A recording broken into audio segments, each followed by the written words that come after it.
Hi, my name is Brian Caffo, and this is the lecture on p-values in the Statistical Inference Coursera class as part of our data science specialization. This class is co-taught with my co-instructors Jeff Leake and Roger Peng.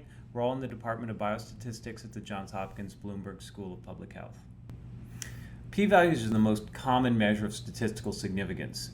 Basically, every statistical software that performs a hypothesis test outputs a p-value for you. And because they're so popular, and because often they get misinterpreted, they're quite controversial among statisticians. And so what I give here are some comments both in favor of and some papers and commentaries against p-values. In this class, we're not going to focus too much on these controversies, but instead are just going to focus on how do you generate a p-value and how do you correctly interpret it. The basic idea of a p-value is to start under the null hypothesis, assume that nothing is going on, and then calculate the probability of obtaining evidence as or more extreme than we actually obtained under this null hypothesis. Basically, how unusual is the result we got if the null hypothesis is true. So let's go through the approach through maybe 3 simple steps, and then we'll go through basic calculations in the next set of slides. So first of all, you get the hypothetical distribution of a data summary, which we'll just call a statistic, like our test statistic from the T lecture, and figure out its distribution when nothing is going on, the so-called null distribution of the statistic. Then we calculate the statistic with the data that we actually have. So for example, we calculate our T statistic. We actually plug in the empirical mean, subtract off the hypothesized mean, and divide by the standard error. Then we calculate the probability of obtaining a statistic as or more extreme. In other words, we compare what we calculated to our hypothetical distribution and we see how extreme it is toward the alternative. So if the p-value is small, what you're saying is the probability of observing a test statistic as extreme as we saw is low if the null hypothesis were true. Okay, let's go over p-values with a little bit more formality. So the p-value is the probability under the null hypothesis of obtaining evidence as or more extreme than was actually obtained.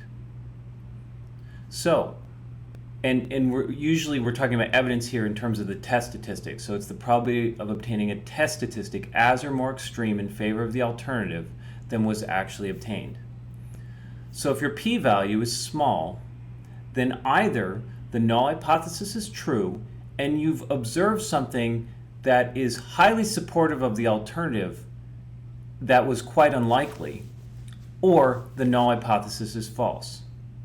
So let's go through a quick, just numerical example.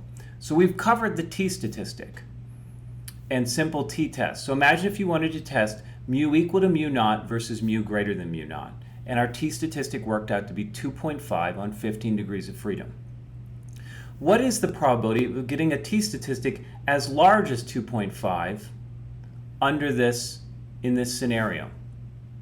Well, here we can calculate it. It's just PT, 2.5, and 15 for the degrees of freedom.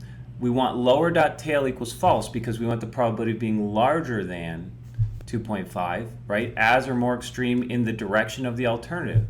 And that works out to be about 1%. So therefore, the probability of seeing evidence as or more extreme than actually obtained under the null hypothesis is 1%. So either the null hypothesis is true and we've seen an exceptionally large T statistic, or the null hypothesis is false. So there's another way to think about the p-value as the so-called attained significance level. And let's go through that really quickly.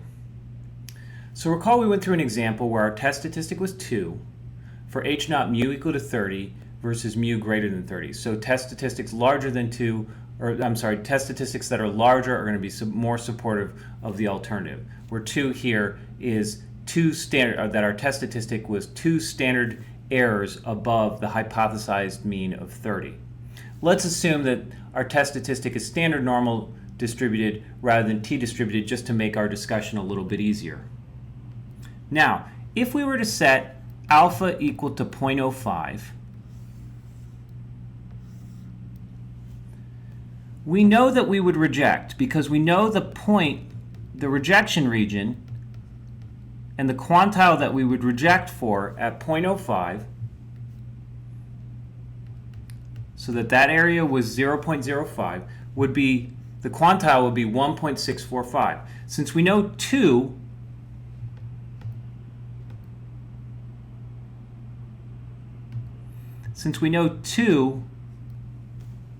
lies above 1.645, we would reject. Now imagine if instead of 0.05, imagine if we did 0.04.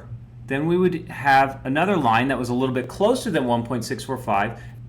So what if we were to find the exact error rate where the line fell exactly on 2? Well, that would simply be calculating this probability right here of 2 or larger. And that's nothing other than the p-value. We just did that calculation. That's the probability of getting a test statistic as large or larger than 2 under the null hypothesis. So at any rate, another way to think about the p-value is it's the smallest value for alpha for which you would still reject the null hypothesis. And so because of that, they call it the attained significance level.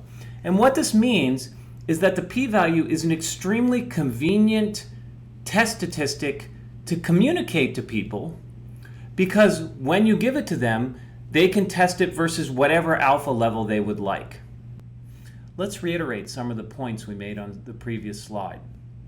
So by reporting a p-value, your reader, or whoever you're giving the p-value to interpret it, can perform the hypothesis test at whatever alpha level he or she chooses to.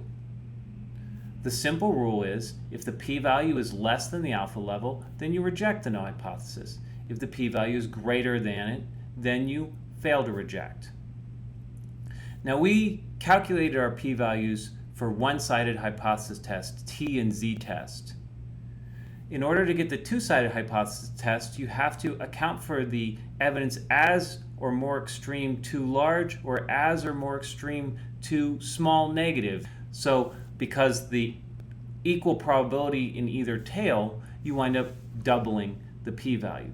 I would give a cautionary note that the software automatically interprets, for most tests, automatically interprets the test as a two-sided test. Most of the time they'll denote this as p-value for a two-sided test, but if they don't, they're always calculating the p-value for a two-sided test.